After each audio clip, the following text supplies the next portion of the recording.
이번 주간은 우리 민족 고유의 명절인 설 명절이 있습니다.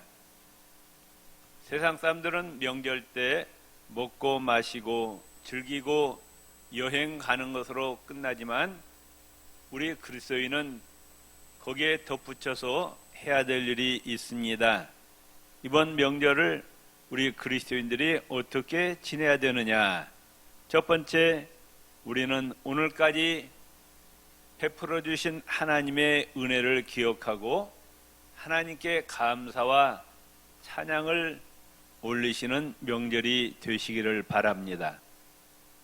성경의 명절은 하나님께서 베풀어 주신 은혜에 대해서 망각하지 말고 기억하고 감사와 찬양을 올리는 절기입니다.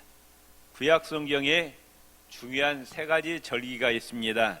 유월절, 또 칠칠절, 오순절이라고 그러죠. 초막절, 세 가지 절기가 있는데 이것은 이스라엘 백성들이 자신들이 만든 절기가 아니고 여호와 하나님께서 만드시고 1년에 한 번씩 이 절기를 지키라 명령을 하셨어요. 제일 중요한 명절이 유월절이라는 명절이죠. 잘 아시다시피 이 유월절의 절기는 이스라엘 백성들이 애굽에서 400년 동안 노예 생활을 하고 있었는데 자신들의 힘으로는 절대로 빠져나올 수가 없었어요. 그런데 하나님의 능력으로 모세를 통해서 이스라엘 백성들을 해방시키십니다. 출애굽했습니다. 그 하나님의 은혜를 기억하고 감사하라는 절기가 유월절 절기죠. 1년에 한 번씩은 반드시 출애굽의 은혜를 기억하고 하나님께 감사하라는 겁니다. 칠칠절, 오순절은 보리를 처음 거두고 하나님께 감사 예배를 드립니다. 다시 말하면 논과 밭에 하나님께서 양식을 또 곡식과 또 야채, 과일을 하나님께서 열매 맺게 하셔서 우리 인간들로 하여금 먹고 마시게 하는 거죠. 만일에 논과 밭에 곡식과 채소 같은 것이 나지 아니하면은 우리 인간들은 살 수가 없죠. 하나님께서 먹을 것을 다 공급해 주신다 그 말씀입니다. 그렇기 때문에 우리가 하루에 3번씩 식사를 할 때 그 식탁에 차려 있는 모든 것이 누가 주신 거예요? 하나님께서 주신 거라고 말씀입니다.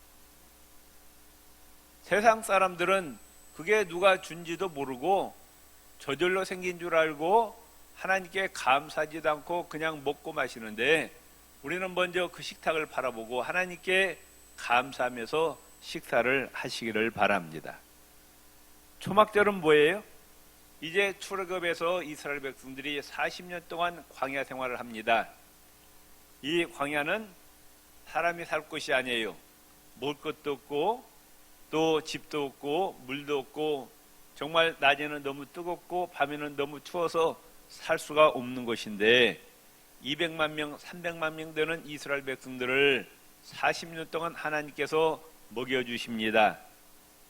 만나를 주시고 메추라기를 주시고 반석에서 물이 나게 해주시고 낮에는 구름기둥으로 더위를 막아주시고 밤에는 불기둥으로 추위를 막아주시고 또 대적들이 와서 이스라엘을 죽이려고 했지만 하나님께서 그 대적들을 다 물리쳐 주시고 무사히 적과 꿀이 흐르는 가나안 땅으로 인도해 주신 하나님의 은혜를 망각하지 말고 기억하면서 1년에 한 번씩은 꼭 초막절을 지키라 이렇게 하나님께서 명령하십니다.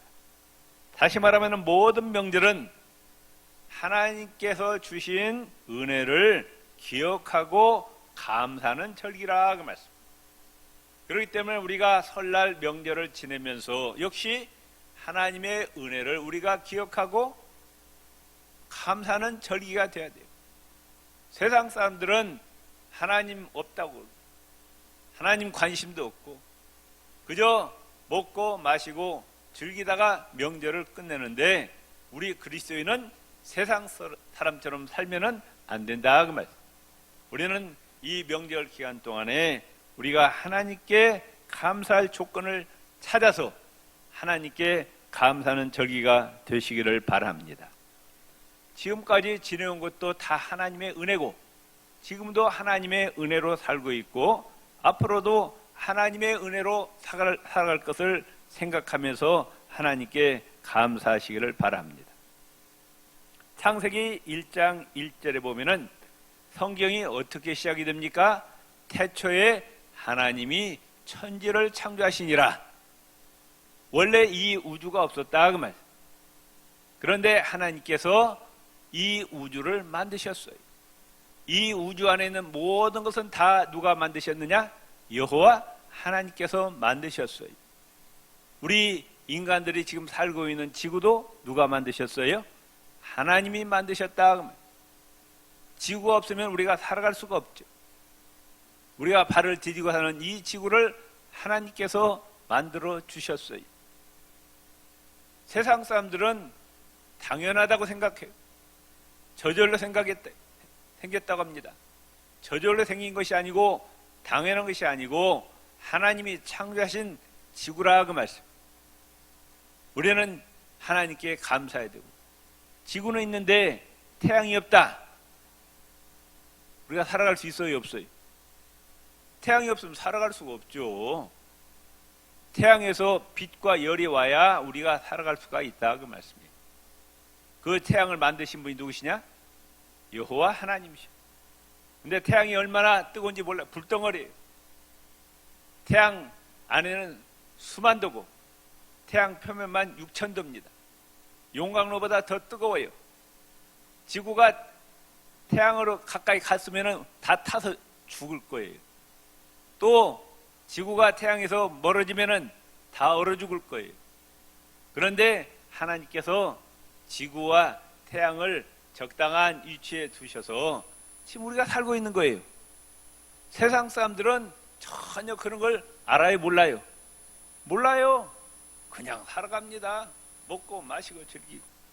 성경에 보면 이런 말씀이 나와요. 눈이 있는데 보지 못하고 귀가 있는데 듣지 못한다. 처음에는 무슨 말인지 했어요. 눈은 있는데 영안이 닫혀가지고 못 보는 거예요. 로마서 1장 20절에 보면 그런 말씀이 있어요. 나중에 이제 우리가 하나님 앞에 서게 되는데 아이고 하나님, 제가 하나님 눈에 보이지 않아서 하나님 섬기지 못했습니다 라고 핑계할 수 없다고 말씀하고 있어요. 이 우주 만물을 바라볼 때 하나님의 능력과 신성이 다 보인다고 말씀하고 있어요. 영안이 열리면은 이 우주 만물을 바라볼 때 하나님의 솜씨를 알 수가 있다고 말씀해요. 믿습니까? 아멘? 예. 핑계할 수가 없다. 또 지구를 어디에 공중에 걸어놓은 것도 아니에요. 그런데 이 지구가 1초도 안 틀리게 24시간마다 한 바퀴 돕니다. 이것도 지금 수백억 년 걸려서 이렇게 하는 거예요. 그 다음에 이 지구가 태양을 한 바퀴 돌아요. 그래서 1년 365일이 생깁니다. 1초도 틀리지 않아요. 참 신기하지 않아요? 어디 공중에다 줄로 매다는 것도 아닌데 이 지구가 태양을 중심으로 이 우주에서 돌고 있어요. 그런데 지구가 태양을 주위로 이게 돌고 있는데 그걸 공전이라고 하죠. 속도가 얼마나 빠르냐? 시속 10만 킬로로 돌고 있어요. 고속버스가 시속 몇 킬로예요? 시속 100킬로잖아요. 예. 그럼 몇 배예요? 고속버스 1000배예요, 1000배. 속도가 얼마나 빠릅니까? 또 공중에는 전투기 있죠. 전투기 시속 1000킬로예요. 100배가 더 빨라. 얼마나 빠르게 지구가 지금 태양 주위로 돌고 있는지 몰라요. 그러면 그렇게 빨리 돌리니까 소리가 시끄러울 거 아니에요. 여러분, 그런데 지구가 도는 소리가 들려요, 안 들려요? 이 지구가 도는 소리가 들리면은 다 미치고 돌아갈 거예요. 정신이. 얼마나 시끄러워. 그런데 그 소리가 전혀 들리지 않는 거예요. 그렇게 빠르게 도느니 공기가 다 날아가 버릴 텐데 공기가 날아가지 않아요. 건물이 다 무너져 버릴 거예요. 우리 집 집이 다 날아갈 거예요. 그런데 하나님이 지켜주신다 그 말씀이에요. 아멘. 이게 하나님의 은혜인데 세상 사람들은 안다 모른다. 모른다. 그걸 뭐라고 해요? 배은망덕이라고 해요. 배은망덕. 하나님의 은혜를 깨닫지 못하고 감사하지 못하고 하나님 섬기지 못한 배은망덕한 인간들이라. 우리는 정말 하나님께 배은망덕한 자가 아니라 하나님의 은혜를 깨닫고 하나님께 감사하는 우리 구육교회 성도님들이 되시기를 바랍니다. 생명도 나를 만드셔서 이 땅에 보내주셨어요. 아멘. 건강도 주시고 가족도 주시고 직장도 사업터도 주시고 모든 것이 다 하나님께서 주셨다 그 말씀. 이걸 깨달으시기를 바랍니다. 아멘. 그리고 하나님께 감사하는 설 명절이 되시기를 바랍니다. 이걸 일반 은총이라 그래요. 예수를 믿건 안 믿건 간에 다 똑같이 하나님께서 비를 내리시고 햇빛을 비춰주시고 일용할 양식을 주신다 그 말. 그런데 우리는 일반 은총에 되어서 하나님께서 특별한 은총을 주셨어요. 그 뭐냐? 믿음을 선물로 주셨어요. 금보다도 귀한 믿음을 선물로 주셔서 예수 믿게 해주셨다 그 말씀. 얼마나 감사한지 몰라요. 지옥에 떨어져 영원히 멸망받을 수밖에 없는데 하나님께서 예수를 믿게 해주셔서 모든 죄를 다 사함받고 마귀의 종되었던 우리가 하나님의 백성이 되었어요. 영생을 얻게 되었다 그러면 진노와 저주와 멸망의 자식이 축복의 자녀가 되었어요. 골로새서 1장 13절 14절에 그가 우리를 흑암의 권세에서 건져내사 그의 사랑의 아들의 나라로 옮기셨다 말씀. 우리의 원죄와 자범죄로 하나님과 단절되고 지옥에 떨어져 영원히 멸망을 받을 수밖에 없는데 하나님께서 예수 믿게 해주셔서 우리를 지옥에서 건져주셔서 천국 백성이 되게 해주셨으니 얼마나 감사냐 그 말. 그래서 시편 50편 23절에 보면은 감사로 제사를 드리는 자가 나를 영원롭게 한다. 우리는 하나님을 기쁘시게 해야 돼요. 믿습니까? 우리 인생은 하나님을 기쁘시게 하는 것이 하나님의 목적이라고 인생의 목적이에요. 그 어떻게 하나님을 기쁘시게 하느냐? 하나님의 은혜를 깨닫고 감사해야 하나님이 영광 받으신다 그 말씀. 믿습니까? 그 행위를 옳게 하는 자에게 하나님의 은혜를 깨닫고 감사하는 자가 올바른 행동이라 그 말씀. 배은망덕한 행동이 아니라 하나님의 은혜를 깨닫지도 못하고 감사할지도 모르는 자는 배은망덕한 자인데 우리는 영안이 열려서 하나님의 은혜를 깨닫고 하나님께 감사할 때 하나님께서 영광을 받으심을 믿으시기를 바랍니다. 두 번째로 부모님의 은혜를 깨달아야 돼요.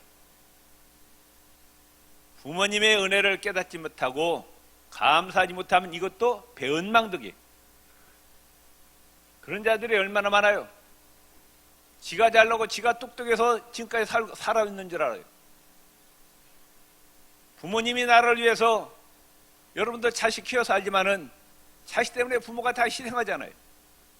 한 몸 다 바쳐서 자식한테 쏟아붓는 거예요. 그 은혜를 깨달아야 된다 그 말씀이에요.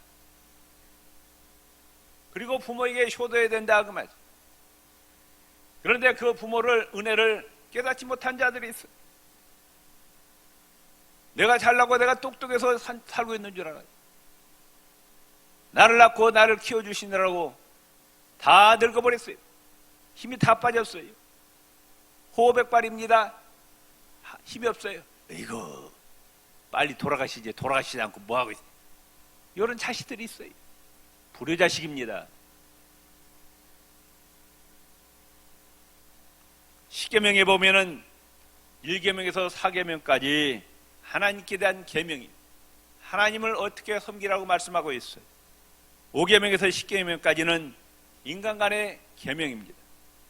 그 중에 제일 첫 번째가 뭐예요? 부모를 공경하라. 인간의 지켜야 할 모든 계명 가운데 으뜸 가는 계명이 뭐냐? 부모를 공경하는 거예요.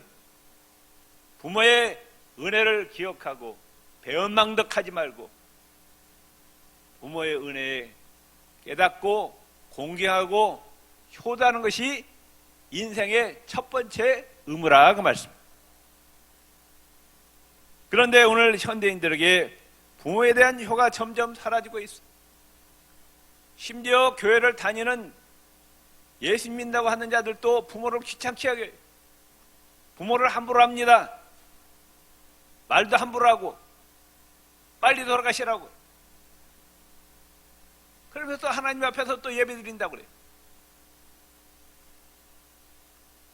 디모데전서 5장 4절에 효를 행하여 부모에게 보답하기를 배우게 하라. 이것이 하나님 앞에 받으실 만한 것이니라. 부모를 잘 섬기는 것이 하나님 잘 섬기는 거라고 말씀해요. 하나님 잘 섬긴다고 하면서 부모에게 불의하는 것은 그건 하나님 잘 섬기는 것이 아니라고 말씀해요. 에베소서 6장 1절에 부모를 주 안에서 순종하라 그래요. 잠언서 1장 8절에 내 아들아 내 아비의 훈계를 들으며 내 어미의 법을 떠나지 말라. 부모 말씀에 순종하라는 겁니다. 출애굽기 21장 17절에 그 아비나 어미를 저주하는 자는 반드시 죽이라. 부모를 함부로 대하는 자는 죽이라고 성경은 말씀하고 있어요. 하나님의 명령입니다.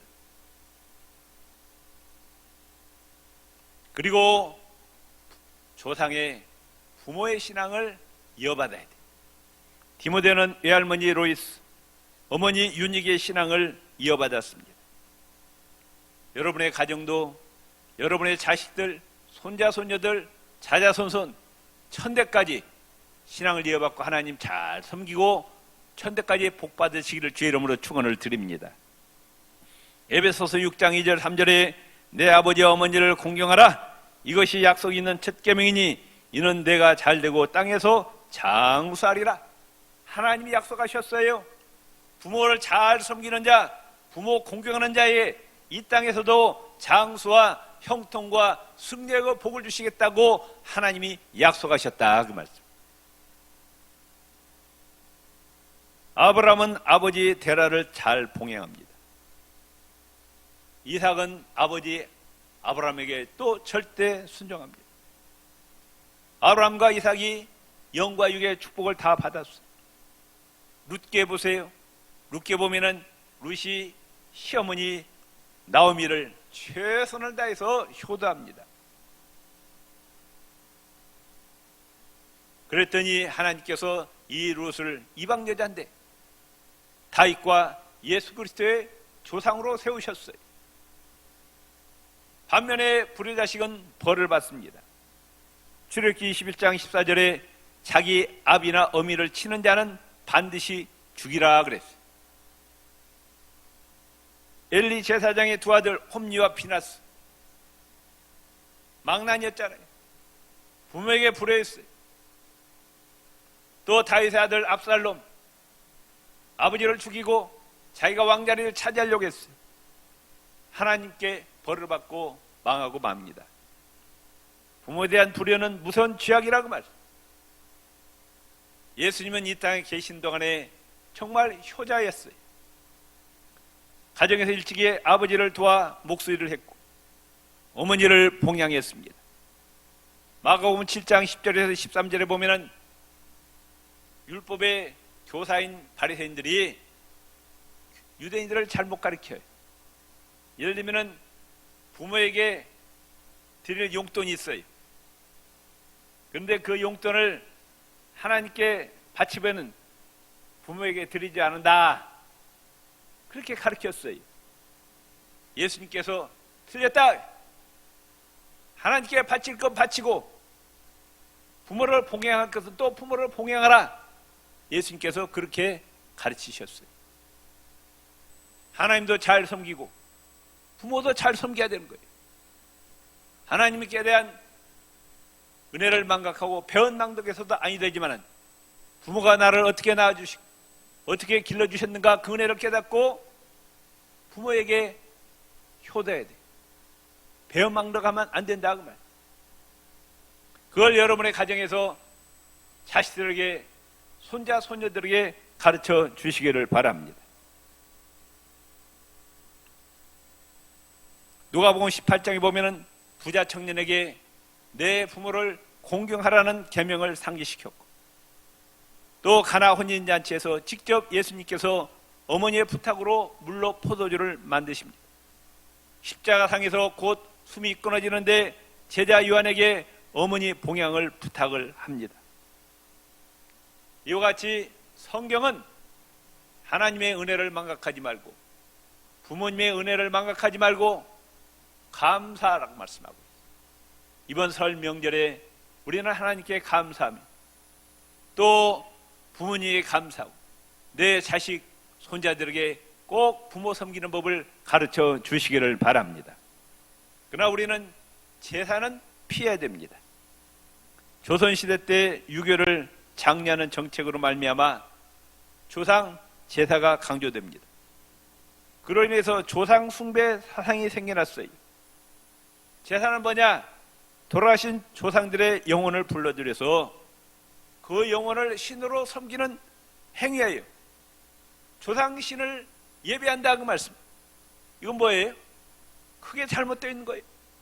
우상숭배라고 말씀해요. 우리의 예배 대상은 누구밖에 없어요? 하나님, 여호와 하나님, 성부, 성자, 성령, 삼일체 하나님밖에 없어요. 우리는 천사를 예배해서도 아니 됩니다. 왕이나 황제도 대통령도 예배해서는 아니 돼요. 오직 누구만? 여호와 하나님만을 섬겨야 된다 그 말씀. 한국에 기독교가 들어올 때 제사 문제가 가장 큰 사회적인 문제였습니다. 핍박에 제일 가는 이유였어요. 오늘날에도 제사 문제 때문에 기독교를 거부하는 사람이 많이 있습니다. 그래서 명절날 형제들이 모이는데 형제들 가운데 예수 믿는 형제도 있고 예수 믿지 않는 형제도 있어서 이 제사 문제 때문에 서로 얼굴을 붉히는 경우를 종종 보게 되는데, 우리 기독교인들이 명절을 어떻게 보내야 아름답게 보낼 수 있는가 하나의 숙제입니다. 그런데 음식을 차리고 조상들의 은덕을 기리는 좋지만은 우리가 거기다 절해서는 안 된다 그 말씀. 가급적 피해야 된다 그 말씀. 안 믿는 식구들도 결국 나중에는 이해할 겁니다. 세 번째, 우리는 이제 2021년 더 하나님을 가까이 하고 우리 신앙이 더 성숙하고 하나님과 동행하는 계획을 세우고 기도해야 될 때입니다. 내가 좀 더 예배를 자주 드려야 되겠다. 내가 성경을 좀 더 읽어야 되겠다. 좀 더 기도 시간을 늘려야 되겠다. 좀 더 열심히 전도해야 되겠다. 열심히 봉사해야 되겠다. 이런 구체적인 계획을 세우시기를 바랍니다. 네 번째, 가족끼리 화목하는 명절이 되시기 바랍니다. 요즘 보면은 형제간에 같은 곳에서 사는 사람이 없어요. 고향에서 사는 사람이 있고, 또 부산에서 형은 고향에 살고, 둘째 동생은 부산에 살고, 셋째 동생은 울산에 살고, 넷째는 인천에 살고, 다 뿔뿔이 흩어져 살아요. 그러다가 이제 명절 때 되면 만납니다. 얼마나 반가워요. 그런데 다른 환경과 문화 속에서 살다가 오랜만에 만난 가족들, 형제간이 자칫하면 갈등의 자리가 될 수가 있어요. 동성간에도 갈등이 일어납니다. 우리 그리스도인은 참 태도가 중요해요. 이 형제간에 가족간에 모였을 때 절대로 내 주장을 펼치지 말고 내가 낮아지고 내가 섬기는 자세를 취하고 희생하는 자세를 보여야 됩니다. 그래야 안 믿는 자들이 우리의 행동을 통해서 감동을 받게 된다 그 말씀이에요. 내가 군림하고 지시하고 명령하는 위치가 아니라 섬겨야 돼. 상대방의 의견을 존중하고 받아들일 줄 알아야 된다. 그래야 정말 즐거운 명절이 될 수가 있다 그 말. 마지막으로 우리는 죄를 지면 안 됩니다.